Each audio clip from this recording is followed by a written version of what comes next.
Hi, everyone. I'm Gina Gleason with the Real Impact team at Calvary Chapel, Chino Hills, and I'm so excited to bring to you the Real Impact Town Hall with very special guests today. And they are doing their best to make sure that you know what's going on either in their districts or just overall, as in Kelly's case with California schools. So we're going to start off by talking to two candidates that are running in the state of California. They've made it past the primary that was just held in June, and they are going to be on the November ballot. It's very exciting because we've had some really great candidates make it onto the November ballot.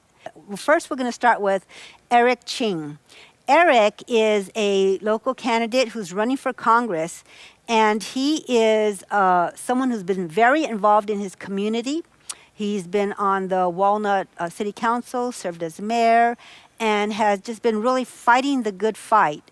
So instead of reading Eric's bio, I really like people to hear from the candidate themselves. So tell me a little bit about your district and why you're running, Eric. Sure, thank you for inviting me. But of course, we have to thank God for allowing us to be here. 30th Congressional District, if you just take the freeway, 60 freeway, 57 and 60 south, 605 south. So that covers the basic area. But if you just go along, there's Diamond Bar, Walnut, Jacinta Heights, Roland Heights. If you go south, we have Whittier, La Habra, Santa Fe Spring, Norwalk, La Habra Heights, just to name a few. So if you live in the area, but I think the best thing is if you see me on the ballot, please vote for me. Okay, that's great. Tell us a little bit about your family background. Sure, I came from Taiwan, 1982, December 23rd. This is my 40th year. When I came over here, I didn't speak much English, so I had to learn my hard way and then work hard.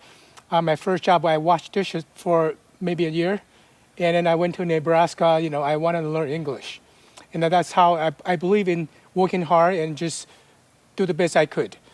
And then look at our country, this is surely very different than when I first came over. Mm-hmm. And then I served as council member and mayor for 10 years in Walnut.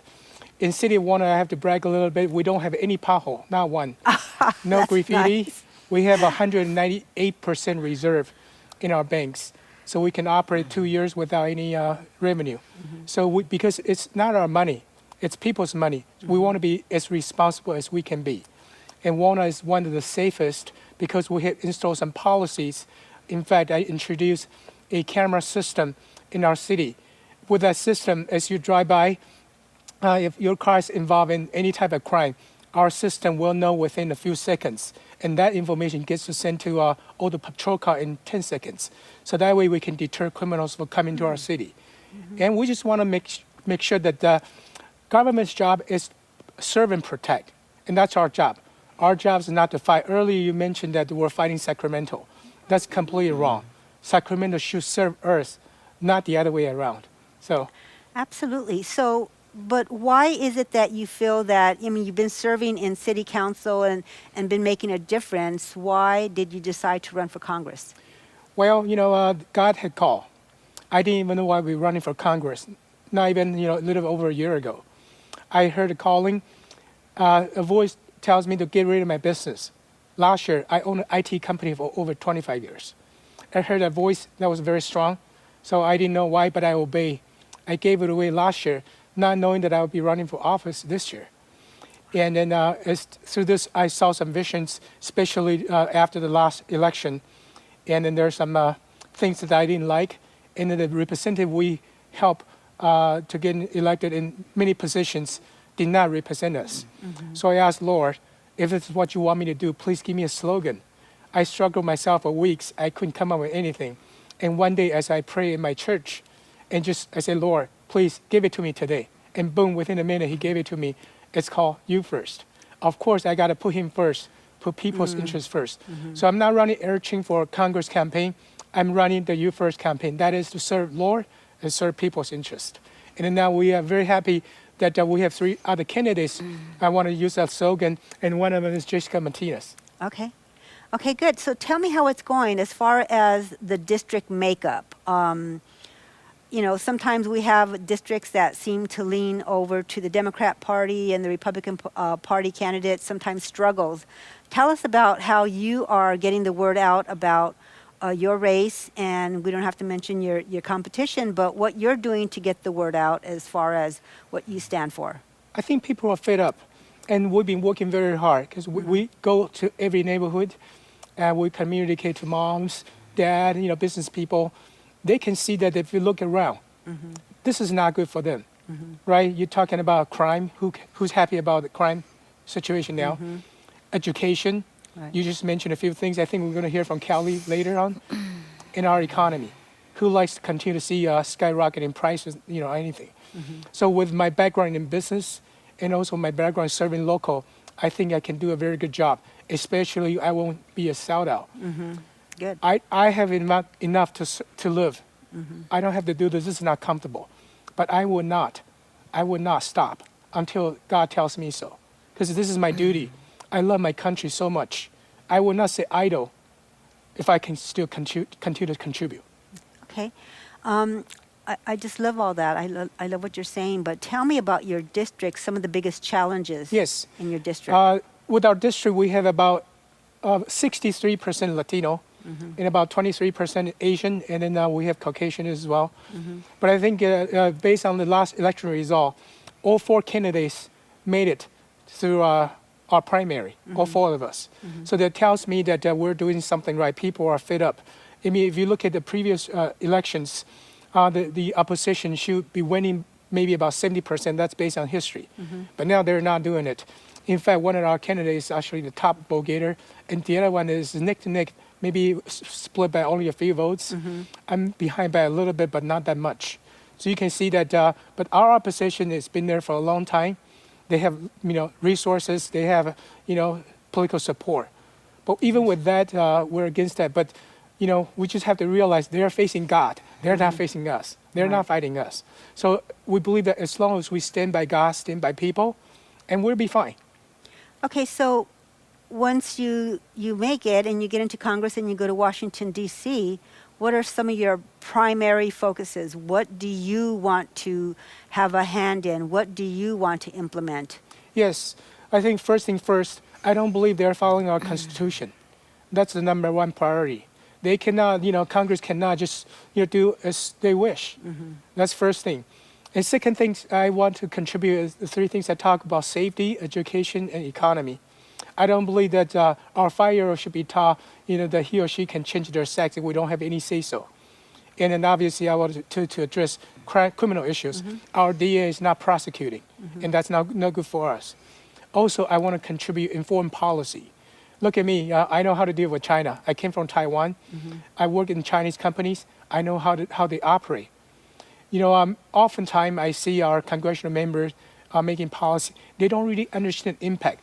Look at, if they've sanctioned China, sanctioned Russia, and then look at the impact on us. Because they don't know how to deal with them, and I do. I think the best way to deal with it is not to call them enemies. I think there are better way to do it. You want to win, you have to understand them. So I think there's a different approach to that. Right. And then I think I can contribute quite a bit there. Okay, so, we don't ever want to assume that we know exactly what a candidate stands for, but I know that you're pro-life. So tell us a little bit about your views on that. Yes, I'm very pro-life. I believe life starts inception. If you, I just borrowed this line from Ben Shapiro. And he said that if you find a cell on Mars, right, that's a life. Then we have this multi-cell would carry different DNA in a woman's body, and that's not a life. To me, that's bizarre. That's just, it's logically just, it's contradicting.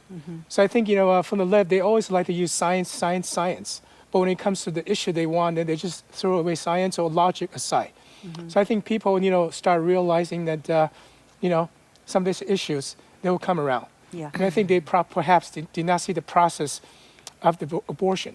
So I think everybody should look at, what a, 4 weeks old fetus will look like, 4 month old, and it's go on. You see, that's a human baby. Yes. Think about it if you have a pet, right?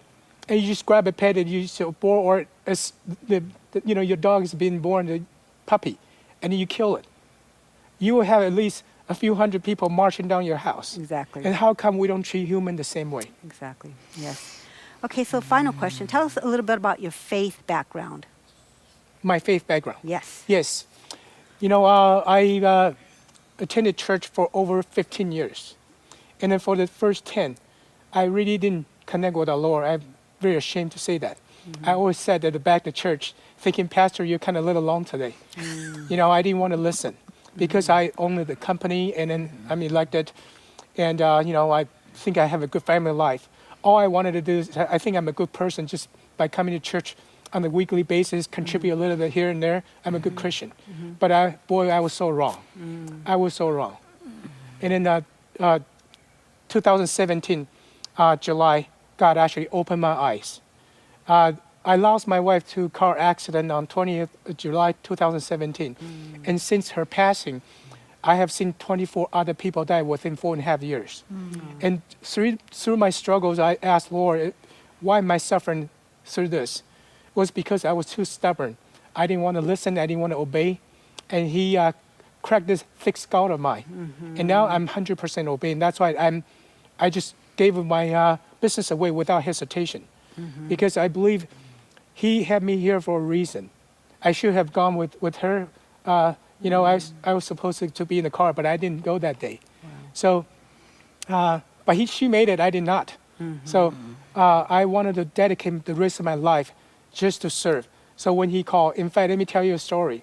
When I registered to run for this office, within half an hour, I got a threatening phone call. Somebody higher up in politics. He said, Eric, we're disappointed you're running for this office. We're going to come attack you, so you know. But in fact, he told my supporters that he's going to come and destroy me. And this is my reply to him. I said, wow, news travel really fast. It's only been half an hour.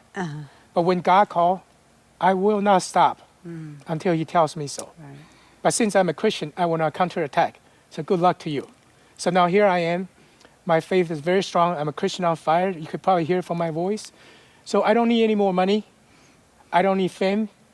All I want is make sure that our government is serving and protecting and following God. And that's what I'm about, and then that's what I would do. In fact, the first day I took office as mayor, that's my address to the whole city, that God is in charge of the city now. Yeah. So I'm so glad that God allowed me to still be here to serve, and I just want to continue to move forward. Oh, Eric, that was wonderful. And I see in you and I hear it, you're a humble man, willing to do what God has called you to do. So thank you so much Thank for you. being with us. Thank you for having me here. You're welcome.